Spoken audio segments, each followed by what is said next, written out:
God answers the prayers of his people. And this morning we're looking at a trap that you can fall into when God answers your prayer. You got to beware of this. The children of Israel, they were warned of this. And of course they fell into it, even though they were warned. In the book of Exodus, we learn about the children of Israel. They had been invited in the book of Genesis into Egypt by Pharaoh because of Joseph. And they came down there and they began to multiply greatly. Well, that Pharaoh that invited them, he died, and another Pharaoh came that didn't know Joseph or the deal they had. And he was afraid of the children of Israel. So he turned them into slaves, and they were pressed into hard bondage. And it came a time that they began to groan. It says in Exodus chapter 2 and verse 23, "It came to pass in process of time, the king of Egypt died, and the children of Israel sighed by reason of the bondage. And they cried, and their cry came up unto God by reason of the bondage. And God heard their groaning. And God remembered his covenant with Abraham, with Isaac, and with Jacob. And God looked upon the children of Israel, and God had respect unto them." So God is going to answer their prayer, their cry to God for help, and he's going to send Moses back to begin the Exodus. The plagues are going to come, and they're going to go through the waters out into the wilderness, where they're going to have to wander for 40 years, once again, because of their unbelief, because of their disobedience. At the end of that 40 years, Moses preaches the sermon that we call Deuteronomy.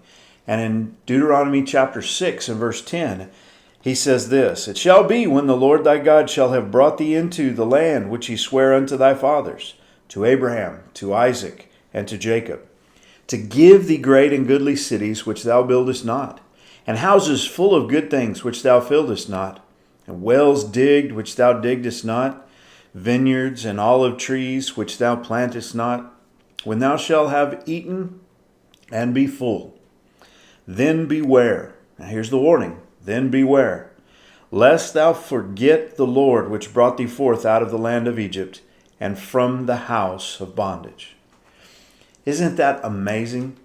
That something like the Exodus could happen, and yet after that you could forget the Lord. But that's exactly what Israel did. Within just a little while after that, they had, even before Moses says this, they have already tried to replace the Lord with some golden calves that they built.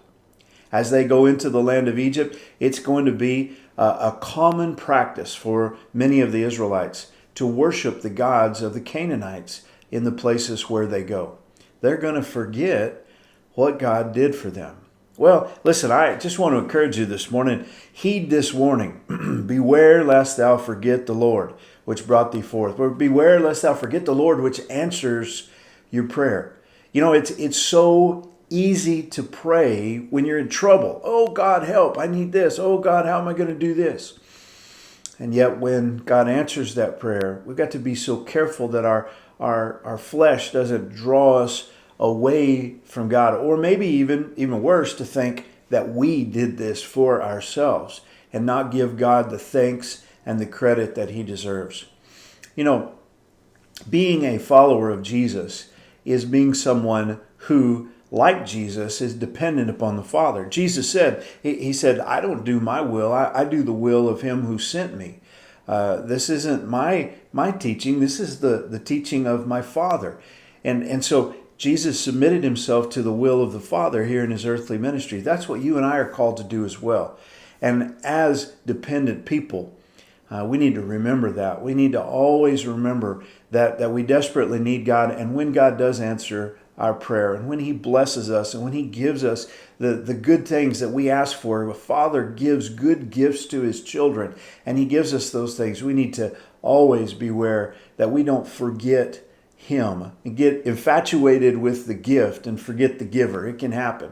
So don't let that happen in your life. I just wanted to share that with you this morning and encourage you. Listen, everything that we have is a gift from God. Let's not ever forget that. God bless you. Have a great day.